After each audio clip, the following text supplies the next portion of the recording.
So Congress வந்து ஒரு பெரிய நீண்ட வரலாறையும் அதற்கான போராட்ட முறைகளையும் தனக்கான போராட்ட வழிமுறைகளை உருவாக்கிய ஒரு இயக்கம். இன்றைக்கி வந்து 4800 கிலோமீட்டர் இந்த நாடு முழுக்க ராகுல் காந்தி காஷ்மீரில் கன்னியாகுமரியிலேருந்து காஷ்மீர் வரைக்கும் நடந்தார். அந்த நடைப்பயணம் வந்து ஒரு பெரிய புரட்சிகரமான விஷயம்.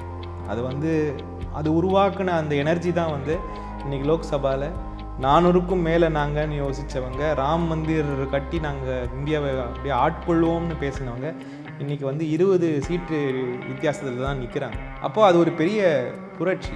ஆனால் அந்த நடைப்பயணம் என்பது காங்கிரஸுடைய மொழி. அது மற்ற கட்சி யாராவது பண்ணுவாங்களான்னு கேட்டால் பண்ண மாட்டாங்க. ஸோ இந்த மெத்தடே வேறு.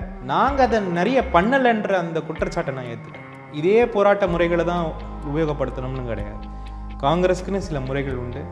அது இன்றைக்கி காலகட்டத்தில் கொஞ்சம் கொஞ்சமாக இவால்வ் ஆகி வருகுது. நாங்கள் இன்னும் நிறைய பண்ணணும். எங்களுடைய பேஸ் என்னவோ அங்கேருந்து நாங்கள் அந்த அரசியலை செய்யணுன்றது வந்து என்னுடைய எக்ஸ்பெக்டேஷனும் கூட, என்னுடைய முயற்சிகளும் கூட. கண்டிப்பாக எல்லா விதமான போராட்ட காலங்களும் உருவாகிட்டு தான் வருது.